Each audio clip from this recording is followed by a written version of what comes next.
እሷም የሞተችው የመሞቷ ምክንያት እነዚያን ሰዎች እነዚያን ነፍሳት ከሲኦል ለማውጣት ነው አይደል?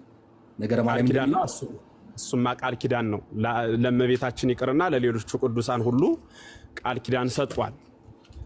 የቱ ጋር ነው የሰጠው ቃል ኪዳን? ደግሞ ወደ ሌላ ርዕስ መሄድ እንዳይሆንብን እንጂ እንደዚህ ቃል ኪዳንም አለ መጽሐፍ ቅዱስ ውስጥ ነው እንደውም ያለው። ነፍሳትን ከሲኦል የሚያወጣ ቃል ኪዳን ነፍሳትን ከሲኦል የሚያወጣ ቃል ኪዳን አዎ መጽሐፍ ቅዱሳዊ ማስረጃ ሁሉ ነው። የቱ ጋር ነው ያለው መጽሐፍ ቅዱሳዊ ማስረጃው? ለምሳሌ ነዌና አልዓዛርን መውሰድ እንችላለን። ይሄ መጽሐፍ ቅዱሳዊ ማስረጃ ነው አይደል? ሉቃስ ወንጌል ያለው። እሺ ያኔ ምንድነው ያለው? መጀመሪያ ቃል ኪዳን አለ እዚህ ጋር። ቃል ኪዳኑ ምንድነው? እስቲ ቃል ኪዳኑን ያሳዩ። አይ ነው ስለ ቃል ኪዳኑ አይደለም የምነግርህ። ማለት ስለ ቃል ኪዳኑ ቃል ኪዳን ብለው እኮ ነው የገባኝ። ገባኝና ሐሳብ ተረዳና ወደ ቃል ኪዳኑ ወስዳለሁ። ቆይ በመጀመሪያ ቃል ኪዳን አለ አሉ። ነፍሳትን ከሲኦል ወደ ገነት ማዛወሪያ ቃል ኪዳን አለ አሉ። ለቃል ኪዳኑ ደግሞ ማስረጃ አለኝ ብለው ወዴት ሄዱ? ወደ ሉቃስ 16 ሄዱ። ሉቃስ 16 ላይ አሁን ቃል ኪዳን የሚል ነገር ያሳዩናል። ቃል ኪዳን እዛ ጋር መኖሩን አሳይተውን ነው ይህንን ነገር የሚያብራሩት። ከሌለ ቃል ኪዳን የለም ማለት ነው። ማንም ላክልኝ ነው ያለው። ወደ ሌላ ጥቅስ ሂዱ እንዴ። አሁን እኮ ይኸውልህ እኔ ማብራሪያ ስሰጥህ ማብራሪያ አትስጠኝ ትልና አንተ ረጅም ማብራሪያ ትሰጠኛለህ። ጥቅስ ብቻ አላልኩም። ቃል ኪዳን ብለው አሁንም ተው በየሰከንዱ ሌላ ሙግት አታንጣ እያልኩ ያለሁት አንብልኝ እሱን ቃል ነው ያልኩህ አይደል? እኔ አላልኩም። ራሱ ያመጡት ራሱ ያንብቡ። ግን ቃል ኪዳን የሚል ነገር እፈልጋለሁ። ከዚያ ክፍል ቃል ኪዳን የሚል እፈልጋለሁ። ምክንያቱም መነሻችን ቃል እንደውም ርዕሱ አልነበረም። ወደ ቃል ኪዳን ሊያስገባን ይችላል። ዞሮ ዞሮ ያው ከቤዛነት ጋር ስላቆራኙት ትርጓሜን ቃል ኪዳን የሚል ሐሳብ አለው ወይ? እሱ ነው ትርጓሜን ስለማትቀበል ቃል በቃል አስረዳ መጽሐፍ ቅዱስ ላይ ስለ ቃል ከተረጎሙ እቀበላለሁ። በትክክል ከተተረጎመ እቀበላለሁ። ተወው እሺ፣ ቃል በቃል አስረዳ። ዝም ብሎ ትርጓሜ የሌለው ማላስረዳ።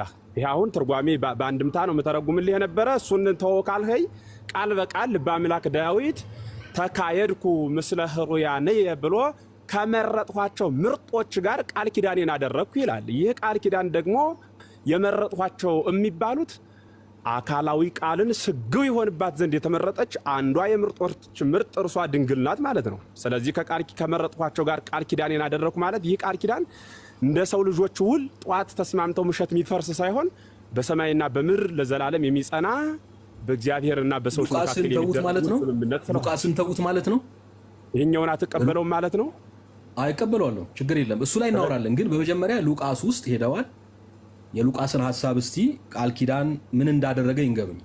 መጀመሪያ ቃል ኪዳን የሚባለው ያን በማስረዳት አልደክምም። እሱን ትርጓሜ ቤትና ጉባኤ ቤት አስተምርሃለሁ። እሱኛውን አሁን ይሄኛውን ያዝ። ቀጥታ ስላለ አንድምታ አልነግርህም ብዬ ነው። መጽሐፍ ቅዱስ ብቻ ስለምትሉ ትርጓሜ ስለማትቀበሉ የማትቀበሉትን ትርጓሜ አሁን ተርጉምልኝ ማለት ምን ማለት ነው? አይደለም፣ ስለ ቃል ኪዳን ነው ያወሩት። ይንገሩን፣ ምን ችግር አለው? ይሄው ቃል በቃል ነገርሁ እኮ ተካየድኩ ምስለ ሕሩያነ በቃ ከወደድኋቸው ጋራ ቃል ኪዳኔን አደረግኩ ከመረጥኋቸው ጋር አለ። ለሱ ምርጡ ደግሞ እናቱ ናት ለዓለም አንደኛዋ ማለት ነው። ከዛ ይቀጥላል። ሌላው ክፍሉ ስለ ዳዊት መሆኑን ይናገራል እንጂ ነፍስን ከሲኦል ከማውጣት ጋራ ነፍስን ከሲኦል ከማውጣት ጋራ የተገናኘ ኪዳን እግዚአብሔር ከማንም ጋር አልገባም። ከማንም ፍጡር ጋር ስለዚህ ስለ ዳዊት አይነት ቃል ኪዳን አልገባም። ስለ ዳዊት የገባው ስለዚህ ስለ ዳዊት የገባው ውል ጊዜያዊ ነው ማለት ነው። የሆነ ሰሞን ብቻ የሚቆይ ውል ነው ማለት ነው። ከዳዊት ጋራ ስለገባው ቃል ኪዳን ነው የሚናገረው ነው ያልኩት። ጊዜያዊ ነው ቋሚ ነው አላልኩም። ቅዱሳን ጋር እኮ ነው አንተ ያልከኝ። እመቤታችን ጋር ብቻ እኮ አላልከኝ። የትኛው ቅዱስ ጋር ነው ነፍሳትን ወደ ሲኦል ለማውጣት ቃል የገባው አይደል ያልከኝ? አዎ። አሁን ይሄ ቃል ኪዳን ነፍሳትን ከሲኦል የዳዊት ማስረጃ ለሌሎች ለእናቱም ለሌሎችም ቅዱሳን አይሆንም። የዳዊት ማስረጃ ዳዊት ብቻ ነው የሚመለከት። ይሁን አሁን ይሁን ይሄ የጠቀሱት ይሁንና ነፍሳትን ከሲኦል ወደ ገነት የማዛወሪያ ቃል ኪዳን ነው ወይ? እስቲ እንደዚህ አይነት ቃል ኪዳን ከማን ጋር ነው እግዚአብሔር የገባው? በብሉይም በሐዲስም በብሉይም በሐዲስም ከቅዱሳኑ ጋር ሁሉ እግዚአብሔር እኔ ለዘላለም ከእናንተ ጋር እኖራለሁ ይላል። ዘላለም የሚባለው እኮ 70 ዓመት ማንን አወጣ? እስቲ ማን እስቲ ከሲኦል ወደ ገነት አዛወረ በዚህ ቃል ኪዳን? ቅዱሳኑ በመንፈስ ተነጥቀው የጻፉልንን እንይዛለን እንጂ እኔ ከገነትና ከሲኦል መካከል የቆሙ ትራፊክ እኮ አይደለሁም። በምን አውቃለሁ እኮ የለማ መጽሐፍ ቅዱስ ውስጥ ከሌለ ጽፈውልን ቅዱሳኑ ሂደው ተነጥቀው ሰባተኛው ሰማይ ድረስ በገድላትና በድርሳናት ውስጥ አለ። እውነት ነው፣ በገድላትና በድርሳናት ውስጥ አለ። ግን የገድላቱና የድርሳናቱ እግዚአብሔር የማያውቀው ከመጽሐፍ ቅዱስ ውጪ የሆነ የመጽሐፍ ቅዱስን ትምህርት የሚጻረር ጸረ ወንጌል የሆነ ቃል ኪዳን ነው። ምክንያቱም እግዚአብሔር እንደዛ አይነት ቃል ኪዳን አልገባም። አድምጠኝ፣ እንደሱ ብለህ አትሂድ። ቆይ ይኸውልህ መጽሐፍ ቅዱስ ማለት ሞጅል ነው፣ መምሪያ ማለት ነው በአጭር ቋንቋ ሲገለጽ። ገድል ማለት ደግሞ ሕይወት ስራ ማለት ነው። ስለዚህ የመጽሐፍ ቅዱሱ እሱ ሰርቶ ስሩ እንዳለ ቅዱሳን የሰሩበት የስራ ውጤት ነው ያ። ስለዚህ የቅዱሳን የስራ ውጤት የተጻፈው በገድል ነው ማለት ነው። በዛ ገድል የተጻፈ ደግሞ እንደኛ ከተማ ምሳቸውን አውሮፓ ቁርሳቸውን ኢትዮጵያ እየበሉ በኬክ እየተቀናጡ ሳይሆን በከክ በበረሃ ሆነው እግዚአብሔር ጋር የተነጋገሩ ቅዱሳን የጻፉት ክታብ ስለሆነ በደንብ የነሱን ሐሳብ እንቀበላለን ነው። አሪያ ከኛ ምን ልሰራ መጣ ካልኸኝ ከመጽሐፍ ቅዱስ ብቻ ከሚል አስተሳሰብ ወጣችሁ ገድላት ላይም መጽሐፍ እኛ ልጆች መሆናቸው አምናችሁ ገድላት ድርሳናት እንደ እግዚአብሔር ቃል ከተናገሩ አንቃወምም፣ እንቀበላቸዋለን። ችግሩ እንደ እግዚአብሔር ቃል ስለማይናገሩ ነው። ለምሳሌ ተናገሩ እንደ እግዚአብሔር ቃል ነው። ለምሳሌ ቆይ የመዝሙሩ ክፍል ይከፈትና ትንሽ ይወራበት ስለተነሳ ምናልባት ሌላ ርዕስ እየተፈጠረ እየሄደ ነውና አንዱ ላይ ቆሞ ለመነጋገር እንዲመች የመዝሙሩ የጠቀሱት ያኛው ዝም ማለት አግዛቸው ዝም ብሏል። አንድ ሰው ጋር ብቻ ነው ማወራ ብዬ ነበር። ወላታቶስ እናንተ ናችሁ መሳውት ግን መዝሙሩ ይወራ ክፍሉ እንደዛ አንድ ሰው ጋር ብቻ ነው ማወራው ነገር አንድ ሰው ጋር ብቻ። እሺ አግዛቸው አቁመሃል። አይ መካከል እሱ በቃ ገድ የለም አግዜ ያሳስበን ስለገባ ነው። ብሉይ ኪዳን ለኔ ልክ እንድንደማመጥ አንዳንድ ብቻ እየሆነ አግዜ ተለከለ አንዲት ነገር ላንሳና ኤርሚ ላንተ እሰጥሃለሁ። እሺ መጨረሻ ላይ አሁን የተነሳችውን ነጥብ ላንሳና ምናልባት ዳኒ እንዳለው ወደዛኛው ልንመለስ እንችላለን። እርሶ ቅድም መጽሐፍ ቅዱስ እንደ ሞጁል ነው፣ ገድላትና ድርሳናት ደግሞ ማብራሪያዎች ናቸው አሉ። መቼም እንደዚህ የሚል ሐሳብ የለም። መጽሐፍ ቅዱስ የእግዚአብሔር ቃል ነው፣ የቤተ ክርስቲያንም መሰረት ነው። አሁን ሞጁል የሚል ፈልገህ ነው መጽሐፍ ቅዱስ ውስጥ? ቆይ እንደሱ ለምን ይላሉ መምህር? ሕፃንማ ይጫወቱ። እኔ አሁን እንደሱ ማለት አይደለም። የመጽሐፍ ቅዱሱን ክብር አላዋቂና ጉዳይ ላይ ነው ስለመሰለኝ ለማንኛውም በመጽሐፍ ቅዱስ ውስጥ የሞቱ ቅዱሳን አሉ። ለምሳሌ እስጢፋኖስ ተወግሮ ሞተ። ለእስጢፋኖስ የተገባ ቃል ኪዳን አለ?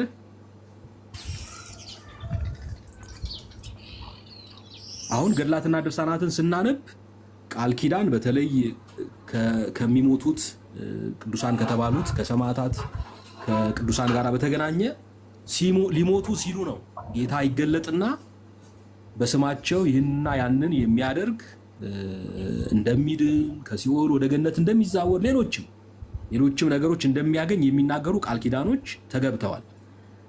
በመጽሐፍ ቅዱስ ውስጥ ግን ስለ ጌታ ሰማዕትነትን የተቀበሉ ለምሳሌ እስጢፋኖስ ቀዳሜ ሰማዕት ተወግሮ ሲሞት ጌታ ቃል ኪዳን አልሰጠውም። ያዕቆብ ተገደለ፣ ቃል ኪዳን አልሰጠውም። ሌሎችም ራእይ ውስጥም የምናገኛቸው ተቀበሉ የሚባል ቃል ኪዳን የለም። ስለዚህ ገድላትና ድርሳናት ውስጥ የምናገኘው ቃል ኪዳን እግዚአብሔር ያልገባው ቃል ኪዳን ነው ማለት ነው። ለምን? እግዚአብሔር ዓለምን ለማዳን አንድ ጊዜ በልጁ ሁሉን ነገር ፈጽሟል። ሰው የሚድነው በዚያ በኩል ነው እንጂ ከዛ የጎደለ የቀረ ነገር ኑሮ በቅዱሳኑ የሚሟላ የሚል ትምህርት የለምና መጽሐፍ ቅዱስ የማይናገረው ትምህርት ነው ይሄ ገድላት ውስጥ ያለው። ስለዚህ ገድላት ማብራሪያ ነው የሚለው ውሸት ነው። ቢሆን ደስ ባለን። ገድላትና ድርሳናት እንደውም የሚሰብኩት ሌላ ወንጌል፣ ልዩ ወንጌል ክርስቶስን ወደ ጎን አድርገው በቅዱሳኑ በመማፀን መዳን እንደሚቻል ነው የሚሰብኩት። ዋና ትምህርታቸውም እሱ ነው እንጂ እናንተ ቀለል አድርጋችሁ መጽሐፍ ቅዱስን ለማብራራት የተጻፉ ናቸው እንደሚባለው አይደለም። እሺ አንዴ እሷሽ ላይ ብቻ ልበልና አንድ ግን ወደዛ ሐሳብ ከመግባቴ በፊት አንድ ደቂቃ ብቻ ማትሞላ ሐሳብ የምናገር ምንድነው ውይይት ብዙ ጊዜ በተለይ ተናገር እውነቱን ነው። ኦኬ እሱ ፔጅ ላይ ሌላም ቦታ ይከፈትና መምህራን ሲገቡ አንዳንድ ወንድሞች ሲገቡ ውይይት ያለውና መወያየቱ ድንቅ ሆኖ መልካም ሆኖ በጣም የሚከፋኝ ነገ እንዳይገናኙ ተጣልቶ ተረካክሶ ተሰዳድቦ መለያየት ይሄ ከክርስትና ይቅርና ከስብዕና የማይጠበቅ ህይወት ስለሆነ ነገ ከነገ በኋላ ምናልባት እናንተን እውነትን ይዘናል ብላችሁ ካሰባችሁ በሐሰት የቆምነውን ወደ እናንተ ለመውሰድ እንድትችሉ በተቻለ አቅም ትህትና በተመላበት ሰውን በማያስቀይም ሐሳብ ብትሄዱ ጥሩ ነው። በአንጻሩ ደግሞ እኛም እውነትን የያዝን እኛ ነን ስለሆነ ያልነው ወደ እኛ ለማምጣት በፍቅር ከሆነ ወንጌልን መረዳዳት ስለሚቻል ሳይጣሉ መለያየት በጣም ድንቅ ነው።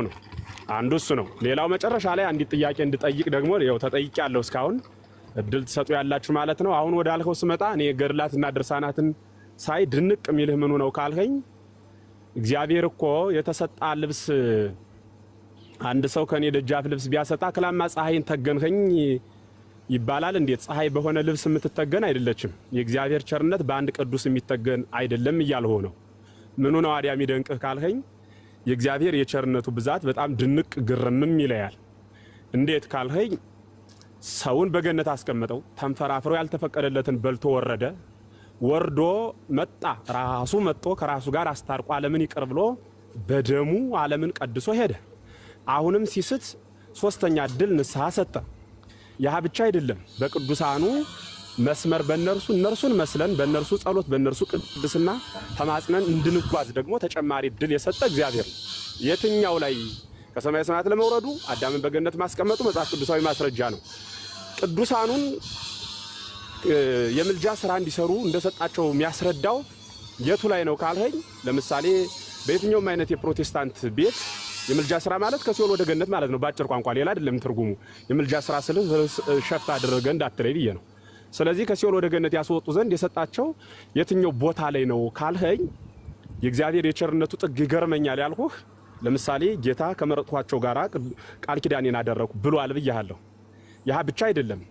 የምልጃ ስራ በምን ይገለጻል እስኪ በምድር ላይ ካልኸኝ፣ ለምሳሌ ዛሬ አሁን አንድ ፓስተር ይጸልያል። ይሄ እኮ በህይወት እያለ ነው ትላላችሁ። ብዙ ጊዜ መልስ ትሰጡ ሰማለሁ። ፓስተሩ ሲሞት የሚሞተው ነባቢት ነፍስ ናት ወይስ ደግሞ ኢ ነባቢት ስጋ ነው? ነባቢት ነፍስ በኢ ነባቢት ስጋ በኩል ነው የምትናገረው እያልኩ ያለሁት። ነፍስ ህያዊት ናት፣ እንደ ህያውነቷ ነዋሪ ስለሆነች ትኖራለች። ለባዊት ናት፣ እንደ ለባዊነቷ ልብ አድርጋ ነገር ትይዛለች። እንደ ነባቢነቷ ስትናገር ትኖራለች ማለት ነው። ስለዚህ የእነርሱ የቅዱሳኑ ምልጃ ለዘላለም የሚቀጥል መሆኑ መጽሐፍ ቅዱሳዊ ነው ከማለትም ባሻገር ስነ ተፈጥሯዊ ነው ማለት ስነ ተፈጥሯዊ ነው ማለት ነው። ለምሳሌ እኔ ነባቢ ለባዊ ህያው እንደመሆን የመጠን በእኔ ነባቢነት ለባዊነትና ህያውነት ለዘላለም የሚኖር ነባቢ ለባዊ ህያው የሆነ ነፍስ አለ በውስጤ ማለት ነው። ይህ ነፍስ የሆነ ጊዜ የሚያቆም ነፍሴ ከስጋዬ ሲለይ እኔና እግዚአብሔር የምንገናኝበት መስመር ሊያቆም የሚችልበት መስመር አይደለም። ይቀጥላል ለዘላለም ማለት ነው። ለምን ከተባለ እግዚአብሔር የሙታን አምላክ አይደለም የህያዋን ነው እንጂ የተባለ እኮ ምን ማለት ነው ካልከኝ፣ ህያዋን የተባልን እኛ ነፍሳችን ህያው ትሆና ለዘላለም ስለምትኖር ነው። ስለዚህ መምህር አሁን እርሶ በአጸደ ስጋ ቢሞቱ በአጸደ ነፍስ ቢሆኑ እማልዳለሁ እያሉ ነው እርሶ? አዎ ይማልዳሉ። አዎ እና ቅዱሳን እኮ እንደዛ ነው የሚማልዱት። አሁን ስለዚህ ማርያም የጌታችን ናት፣ በሰማያት ሆና ስለእናንተ ልመናን ታቀርባለች።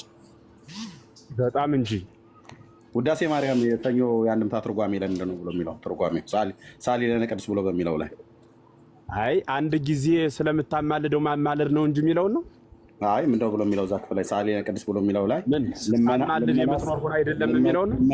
ልመናስ እንኳንስ በሷ በሌሎችም የለባቸውም፣ ከዚህ በኋላ እንኳንስ በሷ በሌሎችም የለባቸውም፣ በቀደመ ልመናዋ የምታስምር ስለሆነ ይህንን አለ እንጂ ይላል። እውነት ነው ይላል። ታዲያ ስለዚህ አሁን እንኳንስ በሷ በሌሎችም እኮ የለባቸውም ነው ብሎ የሚለው በሰማያት ልመና ሰጧታል ነው። እርሶ ኬት አይልም። ልመና አሁን በሰማይ ትለምንላለች ነው ያሉት። ውዳሴ ማርያም አንድምታ ትርጓሜ ግን ሊቃውንቱ የተረጎሙት ልመናስ እንኳንስ በሷ በሌሎችም የለባቸውም፣ ከዚህ በኋላ እንኳንስ ልመና በሷ በሌሎችም የለባቸውም፣ በቀደመ ልመናዋ የምታስምር ስለሆነ ይህንን አለ እንጂ ይላል። ታዲያ ማርያም በሰማይ እኮ ልመና አታደርግም ነው ብሎ የሚለው። አይ ይኸውልህ ማርያም በሰማይ ልመና አታደርግም የሚለው ቃል ምን ማለት ነው? አንድ ጊዜ የተሰጣት ቃል ኪዳን ለዘላለም ስትወስንበት የምትኖር ስታደርገው የምትኖር። ለምሳሌ በሰዎችና በእግዚአብሔር መካከል ሰኞ አበበ ሲስት አሁንም ማክሰኞ ሲስት እያለች አይ አልልልሽም እልሻለሁ የሚል በሱና በሷ መካከል መለማመን የለም።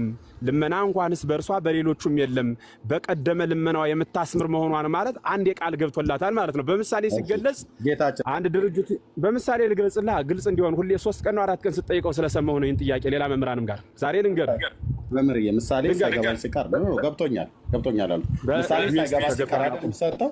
ገብቶኛል። ጌታችንስ መድኃኒታችን ኢየሱስ ክርስቶስ አሁን በሰማያት ልመና ያደርጋል? ማን? ጌታችን መድኃኒታችን ኢየሱስ ክርስቶስ ወደ አባቱ ወደ እግዚአብሔር አብ ወደ አባቱ ወደ እግዚአብሔር አብ እግዚአብሔር ወልድ ልመና ያደርጋል ወይ? አዎ። ስንት መለኮት አለ?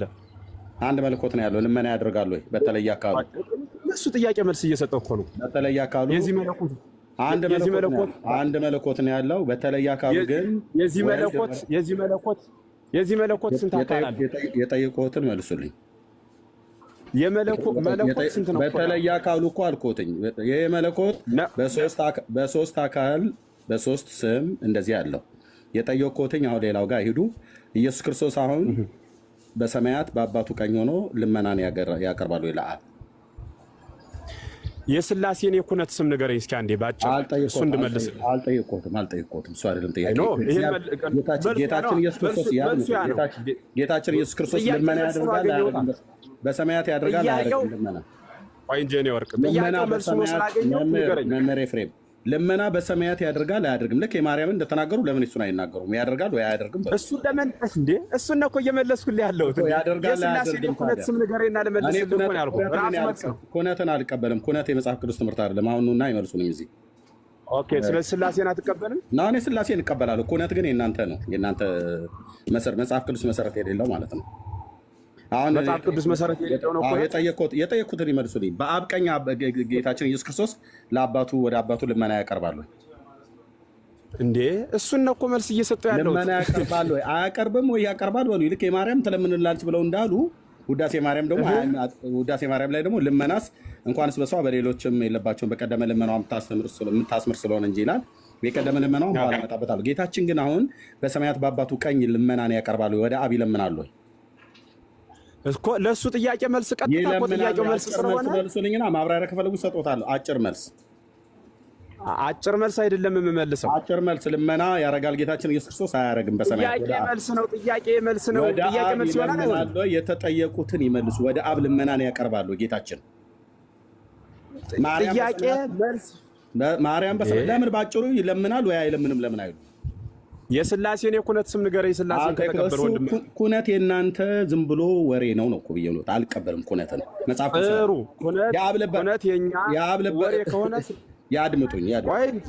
የአብ ልባዊነት አምጡ ብሎት መጽሐፍ ቅዱስ ላይ አያመጡም። አሁን እሱን ይተውትና የጠየቁትን ጥያቄ ይምጡና ኧረ እኔ ስለ አብ ልባዊነት አይደለም የተናገሩት። የሥላሴን የኩነት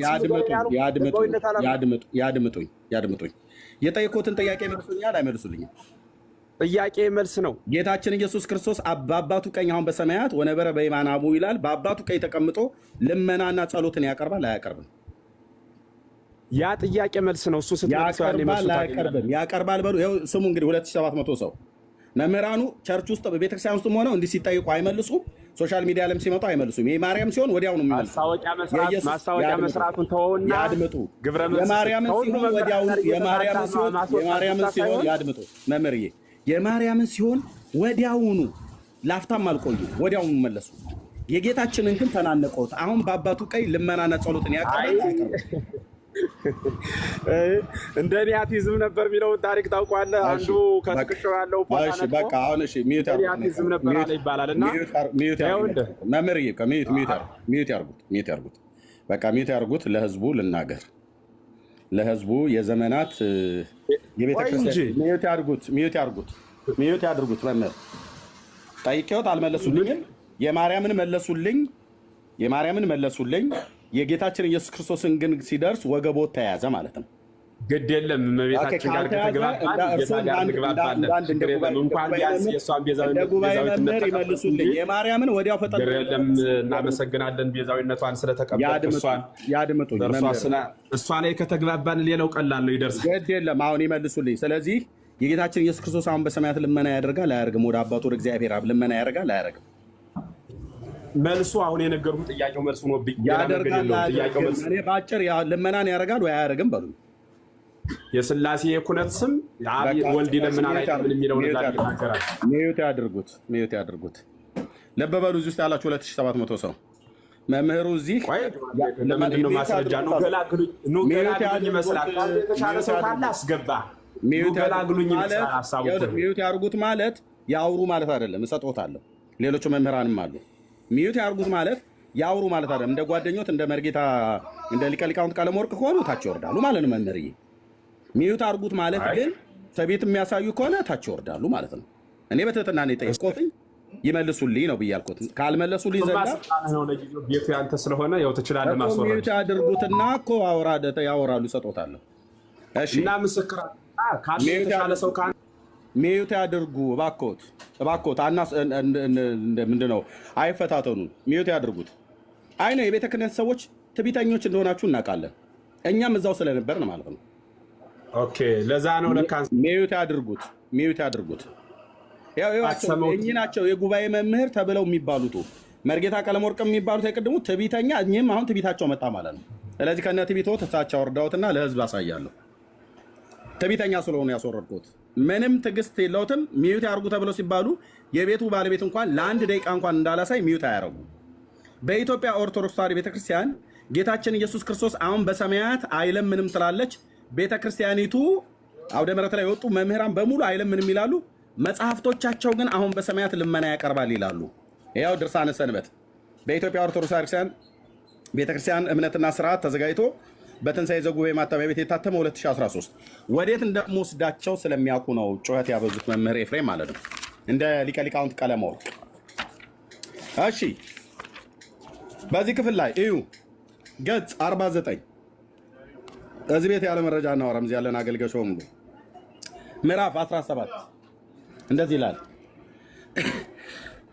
ይቅርታ ክርስቲያንን ስለሚሉ ሰዎች ከዚህም በኋላ በገሃነም ውስጥ የነበሩ ክርስቲያንን እያሉ የክርስቲያንን ስራ የማይሰሩ ኃጣንን ከመድኃኒታችን ስልጣን ጸሎትን ይጸልይላቸው ዘንድ ከመድኃኒታችን ስልጣን ማለት ነው መላእክት ያቀርቧቸዋል አለ። መድኃኒታችን ክርስቶስ ከባህሪ አባቱ ከአብ ከባህሪ ሕይወቱ ከመንፈስ ቅዱስ ጋር ያስታርቃቸው ዘንድ ያቀርቧቸዋል። መላእክት ከየት ነው የሚያቀርቧቸው? የኃጣንን ነፍሳት ክርስቲያንን ብለው የሚሉትን ከሲኦል ነው የሚያቀርቧቸው። ወደ ማን የሚያቀርቧቸው? ወደ መድኃኒታችን ወደ ኢየሱስ ክርስቶስ። ለምን? ጸሎትን ይጸልይላቸው ዘንድ። ከዚያስ ከባህሪ አባቱና ከባህሪ ሕይወቱ ከመንፈስ ቅዱስ ጋር ያስታርቃቸው ዘንድ ያቀርቧቸዋል። መድኃኒታችንም ኢየሱስ ክርስቶስ ማለቱ ነው ጸሎትን ከጸለየላቸው በኋላ መላእክት ወደ አማረች ወደ ተወደደች ምድር ወደ መንግስተ ሰማያት ይወስዷቸዋል። ስለዚህ ጌታችን መድኃኒታችን ኢየሱስ ክርስቶስ አሁንም በሰማያት ጸሎትና ልመናን እንደሚያቀርብ አሁን በአባቱ ቀኝ ልመና እንደሚለምን የኢትዮጵያ ኦርቶዶክስ ተዋሕዶ ቤተክርስቲያን ይሄ ብቻ አይደለም፣ ድርሳነ ጽዮን ላይ፣ ድርሳነ ሰንበት ላይ፣ መጽሐፈ አርጋኖን ላይ በስርዓት ይናገራል። መርጌታም እዚህ ስላለ መጽሐፈ ዚቅ ላይም ጭምር ይናገራል። ይቤሎሙ ኢየሱስ ለአርዳኢሁ ብሎ የሚለው ክፍል ላይ መርጌታ በኋላ ይናገርበታል። ይኸውን ስለዚህ በሰማያት ጸሎትና ልመና ያቀርባል ብላ ቤተክርስቲያኒቱ ትላለች። እዚህ ውስጥ ያላቸው ኦርቶዶክሳውያን መምህራኑ፣ ካህናቱ እዛው ቤተክርስቲያን ውስጥ ሆናችሁ ጥያቄ ብትጠይቁ በፍጹም አይመልሱላችሁም። ሄደው ግዕዝ ውስጥ ይደበቃሉ። እናንተ ግዕዙን እንደማታውቁ እርግጠኛ ስለሆኑ ማለት ነው። አሁን እንደገቡት ማለት ነው። መርጌታ ቀለመወርቅም በትዕቢት ነው የወረዱት፣ አልሰማ ብለው ማለት ነው። ዝጉ አይዘጉም፣ ያድምጡ፣ ተረጋግተን ተደማምጠን እናውራ፣ አያወሩ። ታዲያ ምን እንደሚሻለው መርጌታ ይቀጥልበት። ምን እንደሚሻለው እዩ እንግዲህ። ማርያም በሰማይ ልመና ታቀርባለች ብለው ይላሉ። የኢየሱስ ክርስቶስ ጋር ግን ሲመጣ ወገባቸውን ይዛቸዋል። ይሄው የራሳቸው የቤተክርስቲያን መጽሐፍት አንድ አይደለም፣ ሁለት አይደለም፣ ሶስት አይደለም እጄ ላይ አለ። አራተኛው መርጌታ ይቀጥልበት። ይሄው ይቤሎሙ ኢየሱስ ለአርዳኢሁ ዚቁ በለው መርጌታ። ማይክ ሚዩት ነው። እሺ መልካም ነው። እንደዚህ ይላል። አሁን ይሰማል? አዎ በጣም ይሄው አራራይ ላይ ነው። ይቤሎሙ ኢየሱስ ለአርዳኢሁ አዐርግ ሰማየ ሀበ አቡየ ወአቡክሙ ሀበ እስእል ምህረተ በእንተ እሊአየ አዐርግ ሰማየ ሀበ አቡየ ሀበ አእላፍ መላእክት እያለ ይቀጥላል። ምን ይላል? ይቤሎሙ ኢየሱስ ለአርዳኢሁ ኢየሱስም ለደቀ መዛሙርቱ ይላቸዋል። ምን? አዐርግ ሰማየ ሀበ አቡየ ወአቡክሙ ወደ ሰማይ ወደ አባቴና ወደ አባታችሁ አርጋለሁ አላቸው። ሀበ እስእል ምህረተ በእንተ እሊአየ የእኔ ወደ ሆኑቱ ምህረትን ወደምለምንበት ወደ ሰማይ አርጋለኋል። ምህረትን ወደምለምንበት ምህረትን ወደምለምንበት ነው የሚለው ቃል በቃል ማለት ነው። እና ይሄ ነው እውነታው። በጣም ብዙ ጥቅሶች እንደዚህ በተለይ የዚህ የመጽሐፈ ሰዓታት ላይም ቢሆን በብዙ ቦታ ላይ ምህረትን ወደሚለምንበት እንደሚያርግ እንዳረገ ያው መጽሐፍቱ ይመሰክራሉ። መጽሐፍት አዋልዱ መጽሐፍት የነሱ የሆኑ የኛ የሚሏቸው የሚመኩባቸው የተመኩባቸው እነዚያው መጽሐፍት ምንድነው የሚሉ ኦ አብ በእንተ ክርስቶስ ርድአና ክርስቶስ ሀበ አቡከ ኄር አማሕፅነ ክርስቶስ ሆይ ወደ አባትህ ወደ አብ ለምንልን አማልደን ተብሎ ነው የሚተረጎመው የሚነገረው። ይህንን ሽምጥጥ እያደረጉ እየካዱ ነው እንግዲህ የዋሁን ህዝብ ይርገሙት ይመርቁት በማያውቀው ህዝብ መካከል ይህንን እያሉ ግን ደግሞ ምን ማለት ከዛ በኋላ ደግሞ የሰማነውን በእዝነ ልቦናችን ያሳድርብን ብሎ እንትን ማለት በጣም የሚገርም ነገር ነው። እና ኤርምዬ ትክክል ነህ። አዋልድ መጽሐፍቱ ይለምናል። የት? በሰማይ ሆኖ መጽሐፍ ቅዱስ ስለ እኛ ይታያል። የት? በእውነተኛይቱ ቤተ መቅደስ ውስጥ ገብቶ በገዛ ደሙ እዚያችው ገባና ከዛ ስለ እኛ ይታይልን ዘንድ በዚያችው መቅደስ ውስጥ አለ። እስከ መቼ ድረስ? እስኪመጣ ድረስ። የት ገባ? ቤተ መቅደሱ። እዚያችው ቤተ መቅደስ ምን እያደረገ ነው? ስለ እኛ ይታይልን ዘንድ ስለ እኛ ይታይልን። ወጣ ወይ? አልወጣም። እንደ ብሉይ ኪዳኑ ካህን አገልግሎ እንደገና የሚቀጥለው ዓመት ለመግባት አልወጣም። ለዘለዓለም አንድን መስዋዕት አቅርቦ በአብ ቀኝ ምን አለ? ተቀመጠ። ከዛስ ለልጆቹ ለቤተ ክርስቲያን ማለት ነው ምን ያደርጋል? ያ የብሉይ ኪዳኑ ሊቀ ካህን ኤርሚ በደንብ ስለምታውቀው እሱን ማለት የብሉይ ኪዳኑ ሊቀ ካህን ለፍልስጤማውያን ሊቀ ካህን አልነበረም። ለማን ብቻ? ለራሱ የሆኑቱ ለእስራኤላውያኑ ሊቀ ካህናት መሆኑን ለተቀበሉለት ሊቀ ካህኔ ነው ላሉት ሰዎች ሊቀ ካህን ነበረ። ዛሬ ሊቀ ካህኔ ነው ለምንለው ለእኛ ሊቀ ካህናችን ነው። ሊቀ ካህናችን ነው። በዚያችሁ ቤተ መቅደስ ገባ እንዲል ማለት ነውና ይሄ ነው። እግዚአብሔር ይመስገን። በብዙ መጻሕፍትም እነሱ የሚሏቸው ነገሮች ሁሉ ያ ስለሆነ ላለመረታት ዝም ብሎ ሆን ተብሎ አይንን ጨፍኖ ኧረ በጭራሽ ወደ እግዚአብሔር ቃል ኑ ነው የምንለው። አሁንም ወደ እግዚአብሔር ቃል መረጃችን መጽሐፍ ቅዱስ ይሁን። አሁን እኮ አግዝ ምን እያለ ነበር? በመጽሐፍ ቅዱስ አስረዱን። አይ ይሄ ይጠየቃል ወይ? ቀድምም ተናግር ያለው አሁንም ያልነበረ ሰው ካለ ቤዛ ገንዘብ ቤዛ ተባለ። ሙሴም ቤዛ ተብለዋል። ሌሎችም ይባሉ። የሙሴ በትር ቤዛ ተብለዋል አሉ ይባል ይሁንላቸው። በትር ቤዛ ከተባለ ተባለ የተጻፈ ነገር አገኘን አይደል? እንቀበለው። ቤዛነቱ ቤዛ ነፍስ እንዳልሆነ ከሲኦል ለመታደግ እንዳልሆነ ምንም ጥርጥር የለውም። ለመጽሐፍ ቅዱስ ራሱን ያስገዛ ሰው በእውነት ሙሴ ቤዛ ነው ሲባል እስራኤላውያንን ከሲኦል ወደ ገነት ያስገባል ማለት እንዳልሆነ ይገባል። ለኢየሱስ ክርስቶስ ቤዛ ነው ስንል ግን ነፍሳትን ከጨለማ ወደ ብርሃን የሚያወጣ ማለታችን ነው። የሚያማልድ ማለት አይደለም ቤዛነቱ። እግዚአብሔር ይመስገን። ስለዚህ ለማርያምስ አልተባለም አይደለም። ለማርያም ለጳውሎስ አልተባለም፣ ለሐዋርያትም አልተባለም። ሐዋርያትም ያስተማሩት ትምህርት አይደለም ነው ያልነው። ለምን? ባዕድ ትምህርት ነው፣ መጤ ትምህርት ነው፣ የመናፍቃን ትምህርት ነው። የመናፍቃን ትምህርት ነው። ያልሆነውን ወልደዋለችና ወደ ምንድነው ተፈነወ ገብርኤል መልአክ ሀበ አሐቲ ድንግል አለ። ወደ አንዲት ድንግል ወደ 40 ይሄድ እንዴ ታዲያ?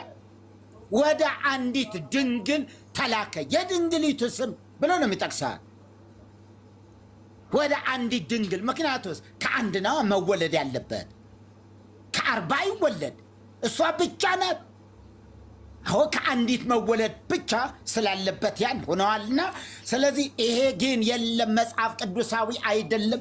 መጽሐፍ ቅዱስ ውስጥ ማርያም ቤዛ ስለመሆኗ የሚናገር የለም፣ እኛም የለም ብለን አምነናል። ከእግዚአብሔር ቃል ጋር ተስማምተናል። የሰማነውን በእዝነ ልቦናችን ያሳድርብን። የእግዚአብሔር ቃል የሚለውን እንድንል ጌታ ይርዳል። ተባረኩልኝ። ቅድም አንድ ነገር ኤርምዬ የኪዳነ ወልድ ክፍሌም ሕያው ልሳንም በሉ ሌላ መጽሐፈ ሰዋስው ወግስ የሚባልም አለ በግዕዝ ብቻ። እሱንም እዩ። አያችሁ፣ ቅድም ሲያጭበረብር የነበረ ሊቀ ሊቃውንት ነኝ ያለው አየሁት። ከዚያ በኋላ ሌላም አለው እንዴ ብዬ አየሁትና 3 ብቻ ናቸው ያለ። ገብረ ፈጠረ፣ ገብረ ሰራ፣ ገብረ አደረገ። ክብር ለስሙ ይሁን። የሰማነውን በእዝነ ልቦናችን ያሳድርብን። ተባረኩልኝ።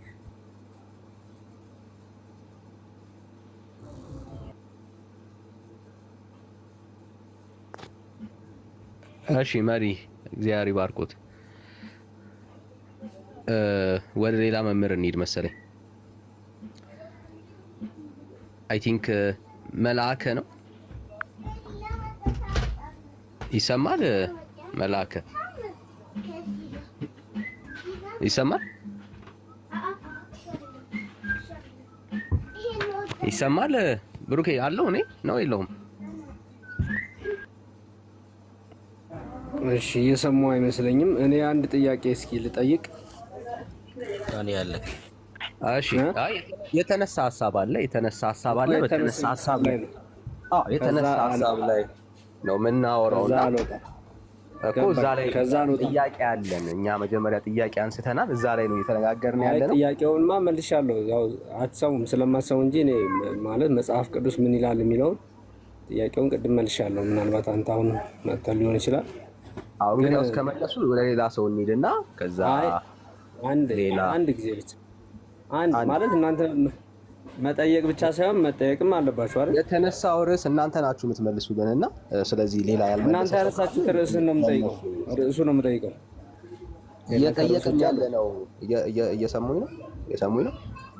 የተነሳ ሐሳብ አለ እዛ ላይ ነው እያወራን ያለው እኮ ሐሳቡ ላይ ነው። አሁን እኮ ሐሳቡ ስለተነሳ ጥያቄው ሲመለስ እኛ ተመለሰ እንላለን። እንዳልተመለሰ ስለገባ ተመለሰ እኮ እያሉ ነው እኮ ጥያቄው እኮ አልተመለሰ ለስላሴ እያሉ ነው። ምርጌታ አልተመለሰ። ከተመለሰ ይኸው እንግዲህ የሰማነውን በልቦናችን ያሳድርብን እያሉ እኮ ነው። ጨረሱ እኮ ደመደሙት እኮ። አልተመለሰም፣ ጥያቄው አልተመለሰም። አሁን ልንጠይቆት ነው በደንብ እንግዲህ ከመለስን ካሉ በማስረጃ መስማት እንፈልጋለን። ህዝቡ መማር ይፈልጋል። ብሩኬ አለ አለው እሺ፣ ተቀበላቸው። መልሻለሁ እያሉ ነው እንግዲህ አውስ ጠይቃቸው። እሺ መምህር ኃይለ ሚካኤል እንኳን እሺ። አይ እኛ ጠያቂ ብቻ ነን አንጠየቅም ካላችሁ እኔም ደግሞ መጠየቅ አልፈልግም። እንደዚህ አይነት ስለማያስኬድ ማለት ነው። ማለት መጠየቅ አለብኝ፣ መመለስ አለብኝ። እሺ የተወሰነ ይመልሱልንና ርዕሱ ላይ ከዛ ደግሞ እርሱ ሲጠይቁ እኔ መልሳለሁ። አሁን ርዕሱ ላይ ነው። እኔ ከርዕሱ ውጪ አላወራም እኔ ራሴ ማለት ነው። እመልሳለሁ እኮ አልኩኝ። ጠይቁኝና እመልሳለሁኝ። ግን መጀመሪያ ግን በቤቱ ርዕስ ላይ እኛን ጠይቁት መምህር። በቤቱ ርዕስ እኮ ጠይቀን መጽሐፍ ቅዱስ ላይ ቤዛ የሚለው ለስንት ነገር እንደተነገረ ከነ ማስረጃው ተናግሬያለሁ። ሙሴም ቤዛ ተብሏል። ሙሴ ቤዛ የተባለበት ምክንያት እስራኤልን እንደው ለማውጣት ኃይል፣ ብርታት፣ አቅም ኖሮት አይደለም። ነገር ግን ቤዛነቱን የሰጠው እግዚአብሔር ነው። አይደለም ቤዛነት አምላክ ብሎታል። አምላክም ያለው እግዚአብሔር ነው የሚለውን እስካሁን ተነጋግረናል። ሙሴ ቤዛ የተባለው ከምን አንፃር ተወያዩና ከምን አንፃር ነው ቤዛ የተባለው ሲባል አንዴ ወደ ውይይቱ እንድንገባ ነው። ወደ ውይይቱ እንግባ መምህር። ወደ ውይይቱ እንድንገባ ነው ወይስ ቅድም ያነሱትን ሐሳብ እያብራሩልን ነው? እኮ ይሄ ነው በቃ። ቤዛ ለምን ተባለች ነው? ማርያም ቤዛ አትባልም ትባላለች ነው አይደል? ውይይቱ ሌላ በቃ ሌላ አጀንዳ የለውም። ስለዚህ እሱ ላይ ነው።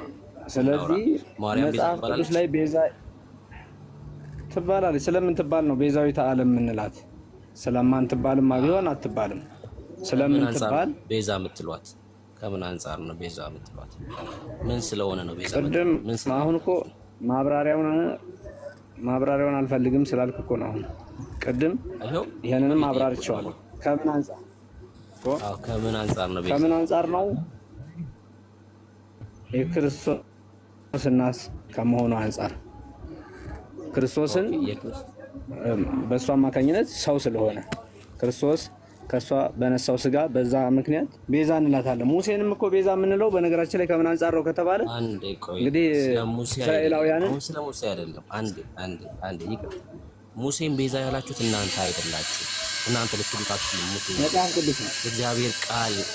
አዎ በቃ መጽሐፍ ማርያም ኢየሱስ ክርስቶስን ስለወለደችው ቤዛ ያላችኋት እናንተ ናችሁ ወይስ የእግዚአብሔር ቃል ነው ያላት?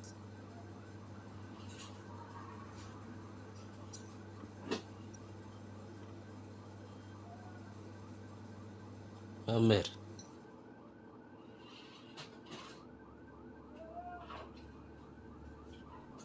እንትን ሀሳብ ታደናቅፋለህ።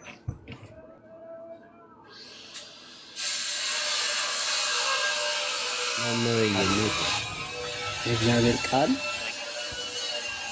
ሚዩት ነው አይሰማም? አሁን ይሰማል።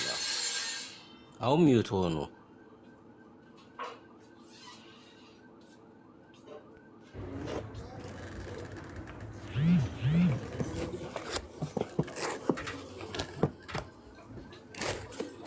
እሺ ይሰማል አሁን? ማላው መምህር የእግዚአብሔር ቃል ቤዛ ይላታል። ቤዛ ብቻ ሳይሆን የህይወት መሰረት ይላል። መሬታችንን የእግዚአብሔር ቃል ቤዛ ያለበትን አሳዩ።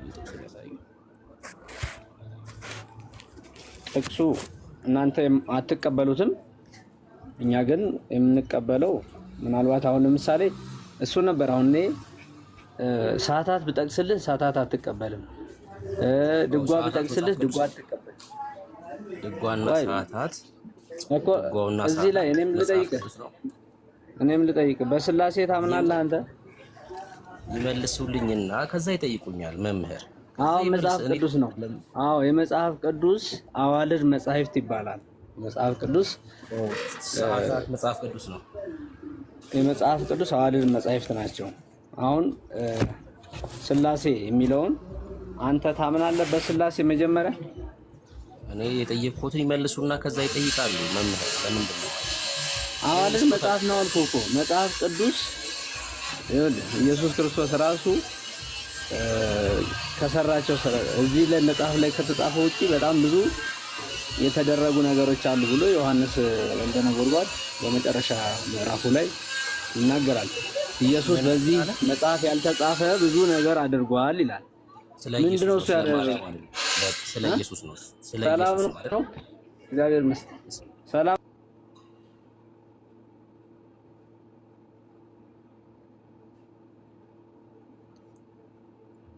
ወይ መምህራን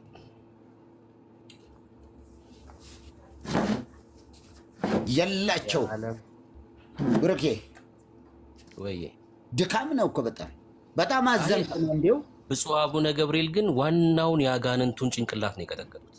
በጣም መርጌታው የለ ሊቀ ሊቃውንቱ የለ ምናምን ተፈለፈሉ እኮ ከየቦታ። በጣም ዋናውን ነው የቀጠቀጡት። እውነት ስለሆነ ደግሞ ሐሳቡ ወደ ሲኖዶሱ እንኳን ሊቀርብ አይችልም። ቲክቶክ ብቻ ነው ወደ ምድር አይቀርብም። ማርያም ቤዛ አይደለችም። እውነት ነው ይሄ። ሊቃውንቱም ይቀበሉታል። ለዚህ እየመጡ ያሉ ነው እኮ የጓዳ ሊቃውንትንን እኮ ያስቸገሩን። የጓዳ እዚህ ቲክቶክ ላይ ሊቃውንት እየተባሉ ያሉ የቲክቶክ ሊቃውንት እንዴ!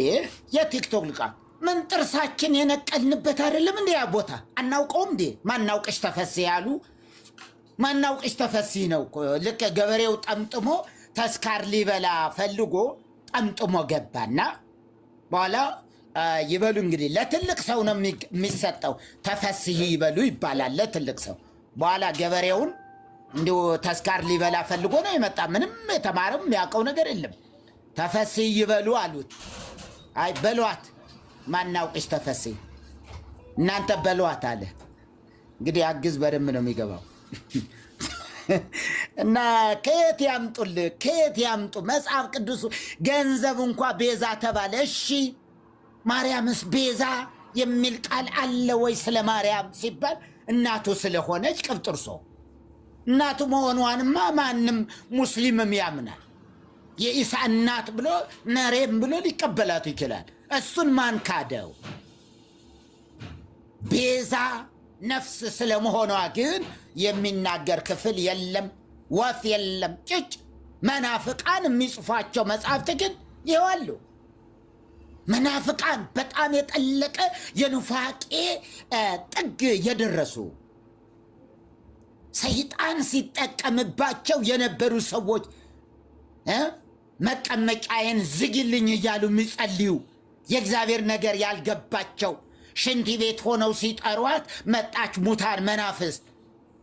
የሙት መንፈስ መጣችና አንተ እዚህ ሽንት ቤት ውስጥ ሆነ ማርያም ማርያም ትላለህ እንዴ? ስሜን ትጠራለህ እንዴ? ማነሻ? እኔ ነኛ። እመቤቴ አንቺን ከመውደድ የተነሳ ነው እኮ። እና ምን ይሻለኛል? መቀመጫዬን ዝጊው። እበላለው፣ እጠጣለው።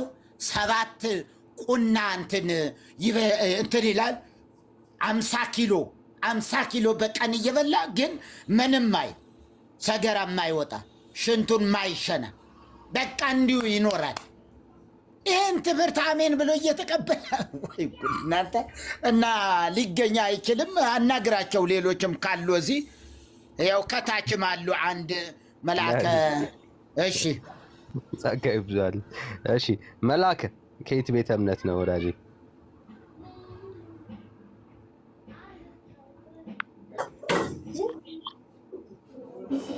እሺ እንደምን ቆያችሁ? እግዚአብሔር ይመስገን። ሁላችን ጋር ይሁን። አሜን አሜን።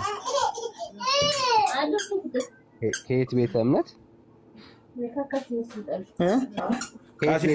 ቀሲስ ናቸው። ቅድም አውርተናል። ኦርቶዶክስ ተዋህዶ ቤተክርስቲያን ቅድም አውርታችኋል። እሺ እሺ። ማርያም ቤዛ ትባላለች? አዎ ትባላለች። መጽሐፍ ቅዱስ ይላታል? መጽሐፍ ቅዱስ ላይ ቤዛዊተ ዓለም ባትባል በሌላ ለምሳሌ በሚስጥር በትርጓሜ ይላታል። ኦኬ። መጽሐፍ ቅዱስ ግን አይላትም። መጽሐፍ ቅዱስ ላይ ያው ቤዛዊተ ዓለም አይላትም። ግን ያው ክርስቶስ የቤዛ እናት ቤዛዊተ ዓለም ስለምትባል ክርስቶስ የዓለም ቤዛ ነው። አሁን እኛ ድንግል ማርያምን ቤዛዊተ ዓለም ስንል እንደ ክርስቶስ ተሰቅላ በቀራንዮ ተሰቅላ ዋጋ ከፍላ እንደናለች እያልን አይደለም እንደዛ የምንለው። ቅድም ተብሏል፣ ቤዛ በብዙ ነገር በቤዛ ይተረጎማል። ግን እመቤታችንም ክርስቶስ ቤዛ ለመሆኑ መንስኤ ወይንም ዳግሚት ሰማይ ስለሆነች ክርስቶስ ቤዛ ለመሆኑ ምክንያቷ እመቤታችን ናት። ጥንተ አብሶ የሌለባት ባለፈው ተነጋግሯል። በዛ ላይ እመቤታችን የዛ የዓለም የሔዋን ምትክ ናት ማለት ነው። ክርስቶስ ለምሳሌ ዳግማዊ አዳም ተብሎ የለም? እሺ አሁን እንግዲህ ብዙ ቦታ ላይ እስካሁን ምንም ምክንያት ሲያቀርቡ አንዱን ፖይንት አልያዙም። በጣም ብዙ ፖይንት ላይ በዚህ እያሉ ነው። እና ምክንያቱም መጽሐፍ ቅዱስ አይላትም ካሉ በቃ ፕሮግራሙን ጨርስን። እኛ ዛሬ እያወራን ያለ ነው የእግዚአብሔር ቃል ሕያው ነው የማይሳሳተው ይላታል ወይስ አይላትም? ስለዚህ አይላትም ካሉ በቃ ጨረስን፣ ደመደምን ስለማይላት ማለት ነው። አሁን ፕሮግራሙን ጨርሰናል ማለት ነው። ከእርሱ ጋር ያለን ፕሮግራም አልቋል ማለት ነው። መጽሐፍ ቅዱስ ስለማይላት የእግዚአብሔር ቃል ስለማያስተምር እንደዚህ አይነት ትምህርት ስለሌለው ማርያም ቤዛዊተ ዓለም ናት የሚል ትምህርት መጽሐፍ ቅዱስ ከሌለው በቃ ፕሮግራሙ አልቋል። በጣም እግዚአብሔር ያክብርልን። እሱን ነው እኛም እያልን ያለ ነው። መጽሐፍ ቅዱስ አይላትም። ኦኬ የሰው አስተምሮ የሰው ተረት ግን ሊላት ይችላል ነው እያወራን ያለ ነው። እሱን ነው እናንተማ እንደምትሏት እናውቃለን። እሱ ግን ትምህርታችሁ ተረት ነው፣ የእግዚአብሔር ቃል አያውቀውም ነው እያልን ያለ ነው። ቀሲስ እግዚአብሔር ያክብርልን። ከእርሱ ጋር ያለን ከዚህ በኋላ ያለው ልፋት የሰው ትምህርት ሊላት እንደሚችል ማሳያ ነው እንጂ የእግዚአብሔር ሕያው የሆነው የማይሳሳተው የአምላክ ቃል ማርያምን እንደማይላት አረጋግጠውልናል። ከዚህ በላይ ከእርሱ ጋር ብንቆይ ዝም ብሎ ጉንጭ ማልፋት ነው የሚሆነው እንጂ ዋናው ትልቁ ነገር ላይ ተስማምተናል። በቃ የእግዚአብሔር ቃል አይላትም። እግዚአብሔር ያክብረን። እሱን ነው እኛ የምንለው። ሌላው የእግዚአብሔር ቃል አይደለም። ሌላው የእግዚአብሔር ቃል አይደለም። ሌላ መጽሐፍ ቅዱስ አላችሁ? ሌላ መጽሐፍ ቅዱስ አላችሁ? ለምሳሌ ቅዱሳን አባቶች በመንፈስ ቅዱስ ተመርተው የጻፉት የእግዚአብሔር ቃል አይደለም? አለ መጽሐፍ ቅዱስ አለ። ሌላ ቅዱስ ሆነ የአምላክ ቃል ካለ ነገሩን ችግር የለም። ምንድን ነው እሱ? የትኛው ነው የእግዚአብሔር ቃል? እኮ ነገረ ማርያም ቤዛዊተ ዓለም ይላታል። የዓለም ቤዛ፣ የዓለም መድኃኒት ይላታል። ነገረ ማርያም የእግዚአብሔር ቃል ነው እያሉ ነው። የእግዚአብሔር ቃል እንዴት? አዎ ቅዱሳን ሰዎች የጻፉት መጽሐፍ ቅዱስ ነው ነገረ ማርያም። መጽሐፍ ቅዱስ ከሌሎቹ መጻሕፍቶች ጋር ከኛ ከቤተ ክርስቲያን መጻሕፍት ጋር አንድ ላይ ተደምረን የምንቀበላቸው የቤተ ክርስቲያን መጻሕፍት መጽሐፍ ቅዱስ ነው ወይ ነው ያልኩት ቀሲስዬ። መጽሐፍ ቅዱሱን ለምሳሌ ክርስቶስ አይደለም እኮ የጻፈው አይደለም እንዴ? መጽሐፍ ቅዱስ ነው ወይ ነው ያልኩት ነገረ ማርያም ቀሲስ። መጽሐፍ ቅዱስ አይደለም። በቃ ካልሆነ እኛ አሁን ከመጽሐፍ ቅዱስ ነው እያወራን ያለ ነው። እግዚአብሔር ያክብርልን። እሱ ነው የተናገርን ያለ ነው። መጽሐፍ ቅዱስ አንድም ቦታ ላይ ማርያም ቤዛዊት ዓለም ናት የሚልበት ትምህርት የለውም ነው እያልን ያለ ነው። እሱ ነው የሰው ትምህርት፣ የሰው ሐሳብ ያለባቸው መጽሐፍቶች፣ ሌሎች መጽሐፍቶች ሊሏት ይችላሉ። አሁን ስለሱ ዓለም እየተነጋገርን ያለ ነው። ያው የሆነ የአምላክ ቃል ግን አንድም ቦታ ላይ ማርያምን ቤዛዊት ዓለም ብሎ አይገልጻትም ነው ያሉት። አሁንም ከቀደም ካነሱት ሐሳብ ጋር ምንም ይጋጭ ነገር የለውም። እቀበላለሁ ቀሲስ። ያ እያልን ያለ ነው። እሱ ነው በቃ አሁን የሰው ትምህርት ነው እያወራን ያለ ነው። እሺ ብሩክ ጥያቄ አለ? እሺ አዎ በጣም ጥያቄ አለኝ። አሁን ከተናገሩት ጥያቄ ፈጥሮብኛል። መጽሐፍ ቅዱስ የእግዚአብሔር ቃል አይደለም መምህር? ሌሎቹስ መጽሐፍት የእግዚአብሔር ቃል አይደሉም? አይ ይመልሱልኛል። እሱንማ ወይ ጠይቁኛል። መጽሐፍ ቅዱስ የእግዚአብሔር ቃል ነው ወይስ አይደለም? የእግዚአብሔር ቃል ክርስቶስ ያስተማረው ወንጌል ነው አይደለም? ኦኬ መጽሐፍ ቅዱስ የእግዚአብሔር ቃል ነው። የእግዚአብሔር ቃል ስለሆነ ነው መጽሐፍ ቅዱስ ምንለው አይደለም? አሁን ለምሳሌ እናንተ ቅዱስ ጳውሎስን ትጠቅሳላችሁ። ቅዱስ ጳውሎስ እንዲህ በጢሞቴዎስ ወይንም በሁለተኛ ጢሞቴዎስ እያላችሁ ትጠቅሱት ነበር አይደለም? አዎ እኮ እሱ አሁን ሁለተኛ ጢሞቴዎስም አንደኛ ጢሞቴዎስም መጽሐፍ ቅዱስ ነው አይደለ? የእግዚአብሔር ቃል ነው አይደለ መምህር?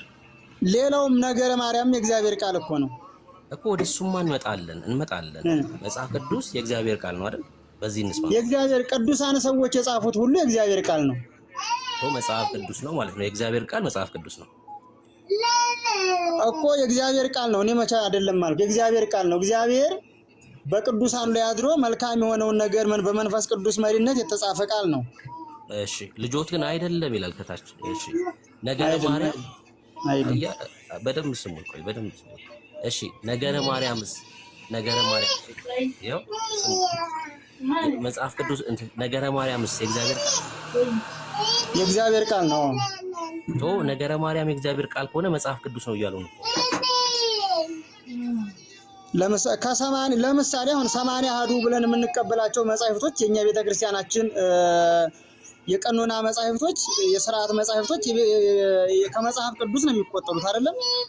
ያኛውም ቤተክርስቲያን የምትቀበላቸው ሁሉ ከ80 አሐዱ እንትን አይባሉ እንጂ ለምሳሌ ቅዳሴውን እንቀበለዋለን አይደለም? ከ80 አሐዱ መጽሐፍ አይደለም አይደለም? ከ80 አሐዱ አይደለም። አይደለም። በቃ ቤተክርስቲያናችን የምትቀበላቸው ሁሉ ቤተክርስቲያን ያስረከበችን ወይንም ሊቃውንት አባቶቻችን ቅዱሳን የጻፉት ሁሉ የእግዚአብሔር ቃል ነው። የእግዚአብሔር ቃል ከሆነ ደግሞ መጽሐፍ ቅዱስ ነው ማለት ነው። ቅዱስ የሆነ መጽሐፍ ነው ማለት ነው። ቅዱስ የሆነ መጽሐፍ ነው። እንደዛ ከሆነ እኮ 80 አሐዱ አለን ምናምን ማለት አይደለም ያለባችሁ። እናንተ ቤት 80 አሐዱ ሳይሆን 700 አሐዱ ነው መሆን ያለበት። ለምን? ሁሉም የእግዚአብሔር ቃል ከሆነ ማለት ነው መሰሉት መምህር። ሁሉም የእግዚአብሔር ቃል ከሆነ አንዱ መጽሐፍ በአንዱ መጽሐፍ ሊመረመር አይገባም። ለምሳሌ ተአምረ ማርያም የእግዚአብሔር ቃል ነው ካሉኝ በመጽሐፍ ቅዱስ መፈተሽ አይገባውም። ለምን ራሱ የእግዚአብሔር ቃል ነው። የእግዚአብሔር ቃል በምንም መጽሐፍ አይዳኝም፣ አይመዘንም። ተአምረ ማርያምን ዝም ብለው እንደወረደ መቀበል ነው ያለበት። ተአምረ ማርያም ተአምረ ኢየሱስን እንደወረደ ነው መቀበል ያለበት። ለምን የእግዚአብሔር ቃል ነው፣ ቅዱስ ቃል ነው ብሎ ስላመኑ ማለት ነው። ተአምረ ኢየሱስ የእግዚአብሔር ቃል አይደለም? ክርስቶስ የሰራቸው ተአምራቶች አይደሉም? አረ ተአምረ ኢየሱስ የሆነ ሰውዬ የተደበረበት መጽሐፍ ነው መምህር፣ የእግዚአብሔር ቃል ነው። ለምሳሌ ወንጌል ለምሳሌ ማለት ነው። ወንጌል ክርስቶስ የፈለገውትን ይበሉ፣ ግን ተአምረ ኢየሱስ የእግዚአብሔር ቃል አይደለም፣ የእግዚአብሔር ቃል ነው። ቶማስ ጎስፔል የሚባል ያውቃሉ መምህር? የቶማስ ወንጌል የቶማስ ወንጌል አላውቅም። የቶማስ ወንጌል የሚባል አለ በሁለተኛው መቶ ክፍለ ዘመን የተጻፈ። የቶማስ ወንጌል የሚያወራው ተአምረ ኢየሱስ የሚያወራውን ነው። አንድ አይነት ነው። ከዛ ነው የተገለበጠው ተአምረ ኢየሱስ እና የተወገዘ መጽሐፍ ቶማስ ወንጌል የሚባለው ማለት ነው። በ5 ዓመቱ ጭቃ አድርጎ ወፍ ሰርቶ አበረረ ምናምን የሚለው ሐሳብ የቶማስ ወንጌል ላይ አለ። በሁለተኛው መቶ ክፍለ ዘመን የተጻፈ መጽሐፍ እና ይሄ የተወገዘ የመናፍቃን መጽሐፍ የተባለ ነው። ከሱ ላይ ነው እንዳለኩ ተአምረ ኢየሱስ የተገለበጠው እና እግዚአብሔር ቃል አይደለም። እንዲህ ብሎ የሚያምኑ ከሆነ ኮርሶ ማለት ነው ድርሳኑም ገድሉም ሁሉም የእግዚአብሔር ቃል ነው ብሎ የሚያምኑ ከሆነ አንዱም በአንዱ መመዘን አይጠብቁበት። ለምሳሌ ማለት ነው አሁን የማቴዎስ ወንጌል ምዕራፍ 2 ላይ በ2 ዓመቱ ተሰደደ ይለናል አይደለም? አዎ። እሺ ምዕራፍ 3 ላይ ስትሄድ ተጠመቀ ይላል አይደል? እውነት ነው። በስንት ዓመቱ እንደተጠመቀ ደግሞ ሉቃስ በስንት ዓመቱ ነው ተጠመቀ የሚለው? በ30 ዓመቱ ተጠመቀ ይላል። ማርቆስ ነው ሉቃስ? ልክ ነው። ታው በ30 ዓመቱ ተጠመቀ። በ12 ዓመት ደግሞ በቤተ መቅደስ እናቱን ደረሳች። እሷም ብቻ ነው 12 ዓመት ብሎ ወደ ለበዓል ወጡ የምትል ሉቃስ 2 ላይ ያለች ቃል ናት። አሁን ያንን የነበረበትን በግብጽ የነበረውን በተለያየ ቦታ ክርስቶስ 28 ዓመት እንደነበረ ይናገራል አይደል? በኢትዮጵያ የነበረውን እሺ። አሁን ያኛው ክፍል የት ነው ያለው? ለምሳሌ ማለት ነው የት ነው ያለው ማለት የእግዚአብሔር ታምረ ኢየሱስ ላይ ማለት ነው። ታምረ ኢየሱስ ላይ ነው ያለው ያ ቃል ማለት ነው። አንዴ ስሙኝ እሺ። ጌታ እኮ ያለው በዚህ መጽሐፍ ያልተጻፈ ቅድም መምህር ሲጠቅሱ ነበር። በዚህ መጽሐፍ ያልተጻፈ ብሎ መጀመሪያ ላይ እኮ የዘጋው እኮ ተሳስተዋል። እንዴት ላሳየው ተወሉት። በዚህ መጽሐፍ ያልተጻፈ ያለው በደቀ መዛሙርቱ ፊት ያደረገውን ተአምር እንጂ ከ30 ዓመቱ በፊት የነበረውን ህይወት አይደለም። መምህር ይወሉት በደቀ መዛሙርቱ ፊት ብዙ ድንቅና ተአምራትን አደረገ። በማፊት በደቀ መዛሙርቱ ደቀ መዛሙርቱ ደግሞ ከ30 ዓመት በኋላ የመጡ ናቸው።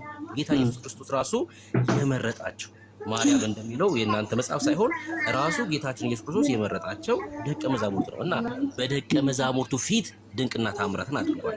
ለእኛ ግን ህይወት የሆነን ዘንድ ይሄ ተጽፏል ነው የሚለው እንጂ ከ30 ዓመት በፊት ያለው ብዙ ተአምራት ሳይጻፍላችሁ ቀረ እያለ አይደለም። ሲጀምር ይኸውልህ መምህር ችግሩ ከየት እንደሚነሳ ላሳየት። ኢየሱስ ክርስቶስ ያደገው የት ነው? ናዝሬት። የተወለደው የት ነው? ቤተልሔም። ያደገበት ከተማ ላይ ለመጀመሪያ ጊዜ ተአምር ያደረገው በስንት ዓመቱ ነው? በስንት ዓመት እንዳደረገ አይናገርም። ለምሳሌ የመጀመሪያ ተአምር የተባለው የቃናውን ውሃ አይደለም? የመጀመሪያ ተአምር ብሎ ወንጌል የሚጽፈው ዮሐንስ ወንጌል ኮርሳው የመጀመሪያው ተአምር የሰርግ ቤት ተአምር ነው አይደለ?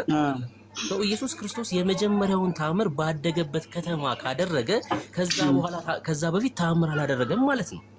የመጀመሪያው ተአምር ነው። ገብቶታል? ተአምረ ኢየሱስ ግን ጭቃ ሲሰራ በጭቃ ወፍ ሲሰራ አደገ። ሕፃን ሲገድል፣ ሕፃን ሲያስነሳ እንደዚህ አይነት ታሪክ ነው የሚያወራው ተአምረ ኢየሱስ። በተአምራት ነበር ህይወቱን ያሳልፈው ማለት ነው።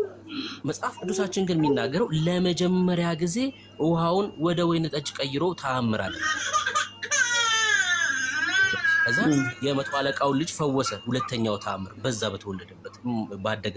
ባደገበት ከተማ ሁለተኛው ተአምር። መጽሐፍ ቅዱስ የሚለው ይሄን ነው። ከመጽሐፍ ቅዱስ ጋር የሚጋጭ ተአምር ይዛችሁ መጣችሁ ተአምረ ኢየሱስ የእግዚአብሔር ቃል ነው ካላችሁ በራሳችሁ ላይ እየቀለዳችሁ ነው ያላችሁት። እና መጽሐፍ ቅዱስ ነው ቅዱስ መጽሐፍ ነው ብላችሁ እነዛ የምታምኑ ከሆነ ሁለተኛ እንደውም ወደ ኦርቶዶክስ ለመሄዱ ላይ ያሰባችሁ ሰዎች ካላችሁ እዚህ ውስጥ ድንገት ልባችሁ ይታወቅ አንዳንድ በምትሰሙት ነገር ይኸው ሰማችሁ አይደል? ወደ እንደዚህ አይነት ሞት ስፍራ ነው የእግዚአብሔርን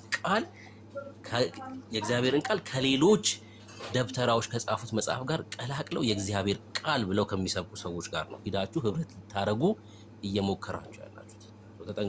ተጠንቀቁ። ባላችሁበት ጽኑ። የእግዚአብሔርን ቃል ቆማችሁ ባላችሁበት አንብቡ። በእግዚአብሔር ቃል ላይ ተተከሉ። መምህር የዘላለም ሕይወት አሉት? ዋናው ጉዳይ የእርሶ ጉዳይ ስለሆነ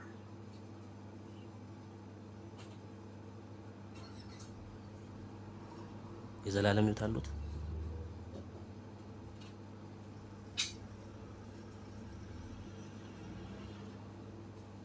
መምህር ሚዩት ነው ትሽ እያወሩ ከሆነ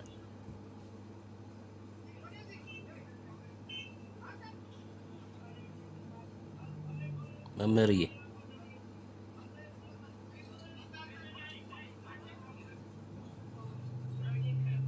እኔ ያለው አለ ብርኪ። አይ ቀሲስ እሳቸው መስሎኝ የህፃን ልጅ። ኦኬ እሳቸው ጋር ነው የህፃን ልጅ።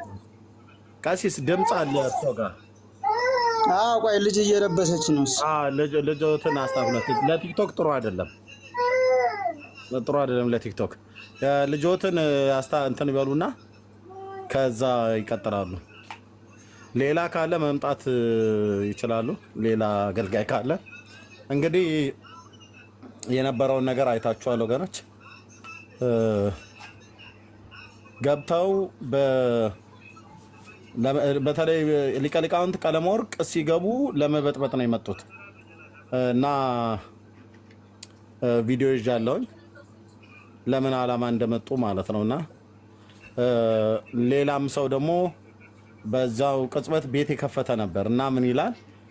አይ እኔ እዛ ሰው እኔም ተከትዬ ገብቼ ነበር። ሰምተዋል አይደል? ቢጫ ለባሹ ሁለቱም ጋር ገብቻለሁ። ሁለቱም ሪከርድ አደረክ ነው? አይ አልተመቸኝም ሪከርድ ለማድረግ። እኔ ሪከርድ አድርጌያለሁ። ምን እየተባለ እዚህ ብዙ ህዝብን ሊያስቱ ስለሆነ ህዝቡን ከዛ እንዲወጣ ብለን ነው ያሰማችኋለሁ። ሪከርድ ስላደረኩት ማለት ነው። እና የጠየቅናቸው ጥያቄ ግልጽ ናቸው። ዲያቆና ጊዜም ሲጠይቅ የነበረው መርጌታም ሲጠይቅ የነበረው እኔም ስጠይቃቸው የነበረው እና መምህራኑ ሁሉ መጥተው የሚይዙት የሚጨብጡት ነው ያጡት። አንዳቸው ከመምህር ፋሲካው ጀምሮ ዘው ብሎ ገብቶ ለእናንተ መልስ መመለስ አይጠብቅብኝም ነው ያለው። እዛ ደግሞ ወጥቶ ኤፍሬም ኤርሚያስ ፈርቶኝ ወጣ። አይ ማፈሪያነት በእውነት እና የእውነት ለመናገር እንደ ዛሬ የኢትዮጵያ ኦርቶዶክስ ተዋሕዶ ቤተክርስቲያን መምህራን እዚህ ቤት የገቡበት ቀን የለም። እንደ ዛሬም ለተጠይቁት ጥያቄ ዲያቆና ጊዜም እኔም መርጌታም ለጠይቅናቸው ጥያቄ አንዳቸውም የሚረባ ውሃ የሚያነሳ ተብሎ የሚባል መልስ አልሰጡንም። የማርያምን ቤዛዊተ ኩሉ ዓለምን ከመጽሐፍ ቅዱስም ሁላቸውም ስንጠይቃቸው መጽሐፍ ቅዱስ ላይ የለም ነው ያሉት። የለም። የማርያም አማላጅነት መጽሐፍ ቅዱስ ውስጥ የለም። ቤዛዊተ ኩሉ ዓለም ማለቷ መጽሐፍ ቅዱስ ውስጥ የለም። በሁሉ ቦታ ትገኛለች ብሎ የሚለው መጽሐፍ ቅዱስ ውስጥ የለም። ከሙታን ተነስታ አርጋለች ብሎ የሚለው መጽሐፍ ቅዱስ ውስጥ የለም።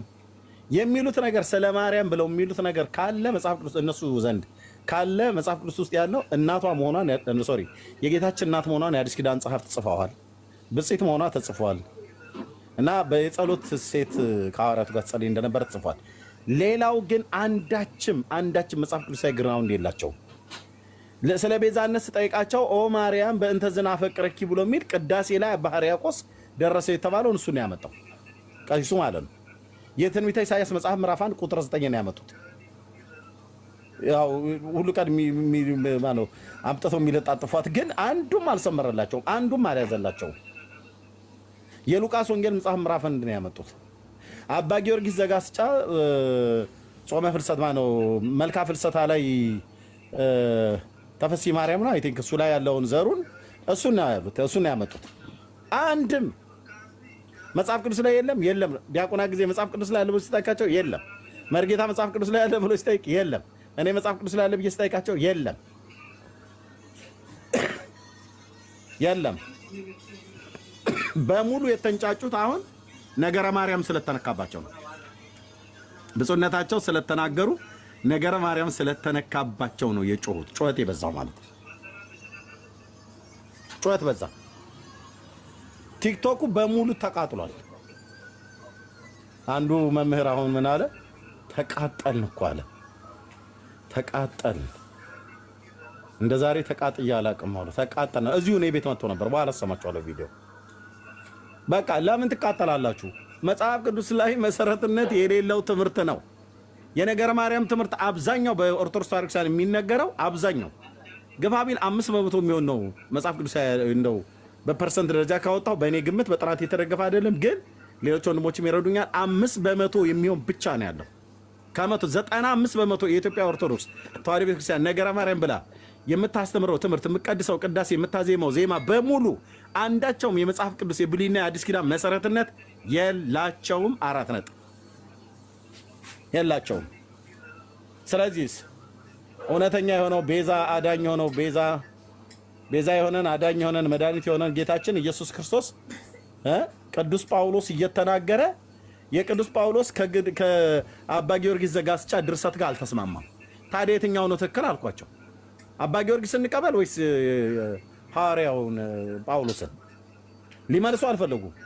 ስለዚህ ከኋላ የመጣ አይን አወጣ ብሎ የሚለውን ነገር ተናግሬ መሐመድ መጥቶ ስለ ኢየሱስ ክርስቶስ ልመስክር ብሎ እንዳለ ፍጡር ነው ብሎ እንዳለ ሐዋርያቱ አምላክ ነው ብሎ ያሉትን ፍጡር ነው ብሎ እንዳለ አባ ጊዮርጊስም የወሎ ሰውዬ ትናንትና መጥቶ ቅዱስ ጳውሎስ በመንፈስ ቅዱስ ተነርቶ የጻፈውን ስለ ጌታችን ስለ ኢየሱስ ክርስቶስ ነፍሱን ስለ ብዙዎች ቤዛ ሰጠ ብሎ የሚለው ማለት ነው እሱን ሐሰት ሊያደርግ አይችልም። ስለዚህ አባ ጊዮርጊስና መሐመድ ነብዩ ሐሰተኞች ናቸው። አለቅ። ኢየሱስ አምላክ ነው ዮሐንስ እንደጻፈው። ኢየሱስ ክርስቶስ ቤዛ ነው ቅዱስ ጳውሎስ እንደጻፈው። አባ ጊዮርጊስ ግን ኢየሱስ ነው አላለም፣ ማርያም ነች ቤዛ ነው ያለው። እና ጫጫታው በርክቷል።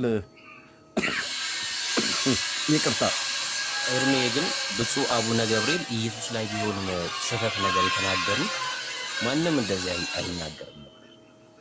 ማርያም ላይ ግን ሲሆን የተናገሩት መርጌታውም ደብተራውም ሊቀ ሊቃውንቱም ከየጉድጓዳቸው ወጡ። ያ ማለት ዋናው ስፕሪት ነው የተመታው። በቃ ብፁዕ አቡነ ገብርኤል በጣጥሰውታል፣ ትልቁን ስፕሪት በጣጥሰውታል። ለዛ ነው ከየጉድጓዱ